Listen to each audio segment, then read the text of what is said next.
Je suis Axel Bernard, tête de liste ici à Schaerbeek pour le PTB. Le PTB, c'est le Parti des rebelles au grand cœur qui porte tout un projet d'un Schaerbeek solidaire et social pour la commune. Bonjour à tous et bienvenue dans notre émission B-City spéciale communale 2018. Aujourd'hui, nous recevons sur notre plateau Axel Bernard qui est candidat pour le parti PTB de Schaerbeek. Bonjour. Monsieur Bernard, bonjour. Bonjour Andrea. Alors, notre première thématique est axée sur la diversité. Alors, comment allez-vous contribuer ou améliorer à la représentativité de la diversité au niveau de votre pouvoir local? La commune de Schaerbeek, c'est une commune qui a un passé lourd en termes de diversité. Et pendant longtemps, elle était dirigée même par des gens qui étaient officiellement racistes. Pendant toutes les années 70, 80. Il y a eu quand même de fortes améliorations. Je crois que la commune n'est plus ce qu'elle était il y a 20-30 ans.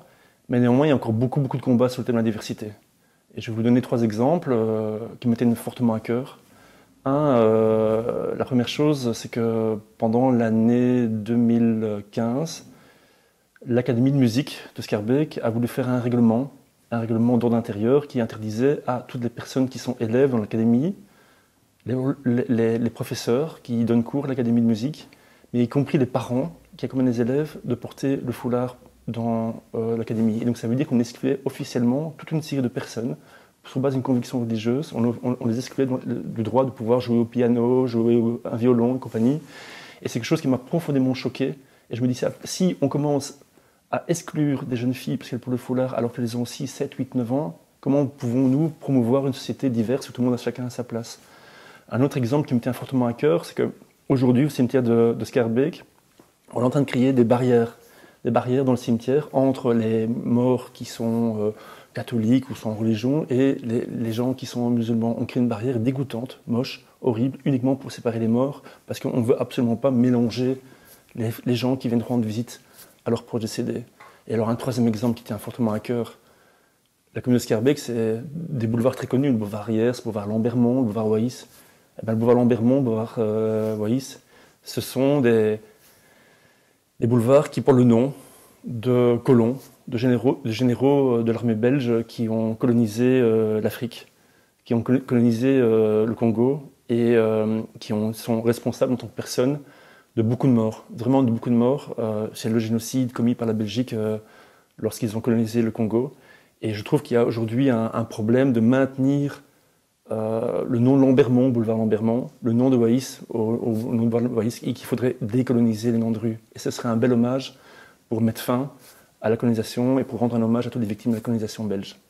En vue de l'actualité, on a souvent entendu des propos assez fâcheux à l'encontre de la communauté afro-européenne, par exemple le cas de Cécile Djounga. Pensez-vous qu'à l'heure actuelle, le vivre ensemble a encore son sens et a encore sa place dans la société belge? Oui, la diversité, c'est une richesse.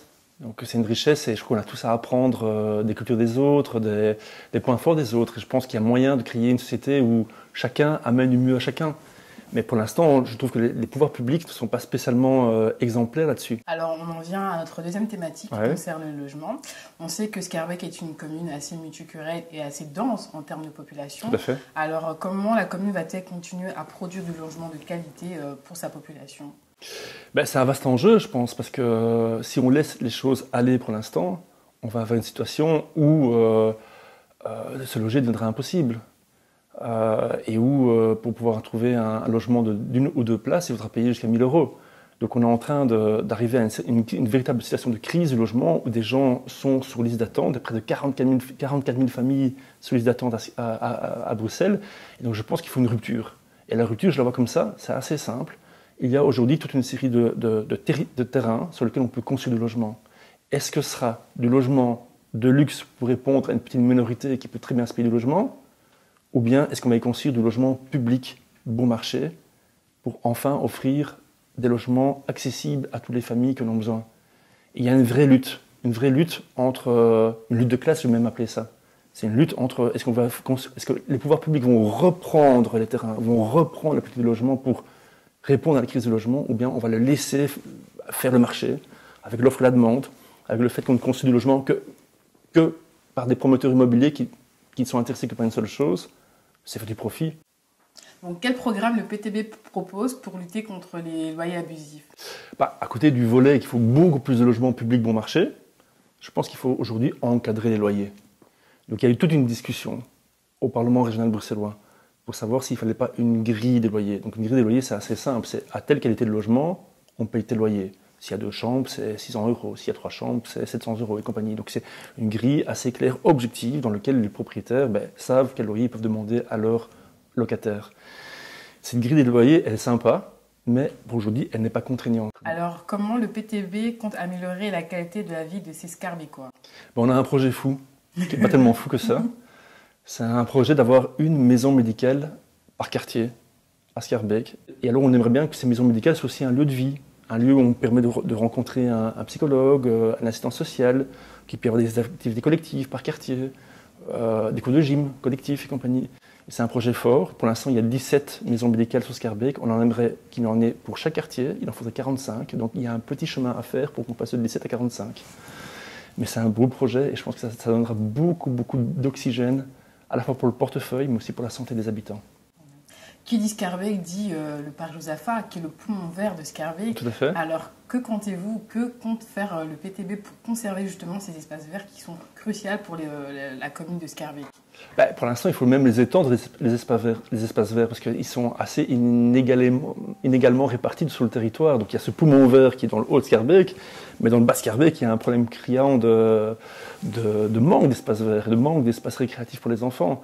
Et donc là, il y a un vrai enjeu. Donc je pense à un des projets faux qu'on a, c'est que dans le quartier le plus populaire de Schaerbeek, qui est près de la gare du Nord, il y a le chemin de fer qui traverse la commune, et aux alentours du chemin de fer, il y a plein d'espaces verts, mais qui sont pour l'instant abandonnés, totalement abandonnés. Donc à part peut-être des citoyens schaerbeekois qui viennent cultiver leurs tomates le long du chemin de fer, il n'y a pas grand-chose qui s'y déroule, sauf le terrain vague. Et avec tous les problèmes qu'on rencontre d'ailleurs dans les terrains vagues. Et ce qu'on aimerait, c'est assez simple. On prend ces terrains et on le transforme en parc. En parc pour les enfants, en parc pour que les enfants puissent jouer, pour que les familles puissent se réunir et faire un lieu de fête, un lieu qui pour l'instant est un chancre dans lequel les terrains sont abandonnés. Je vais essayer de rempiler pour 6 prochaines années afin de porter un projet solidaire et social pour notre commune. Vous savez, le PTB, c'est un peu le parti des rebelles au grand cœur, donc ces gens qui essayent de résister en bas dans la société pour une société meilleure, pour le droit au logement pour tous, pour un enseignement pour tous. Et je pense que je fais partie de ces candidats rebelles au grand cœur qui composent la liste du PTB Schaerbeek. C'était votre émission B-City spéciale Communal 2018. Restez connectés sur BAM TV.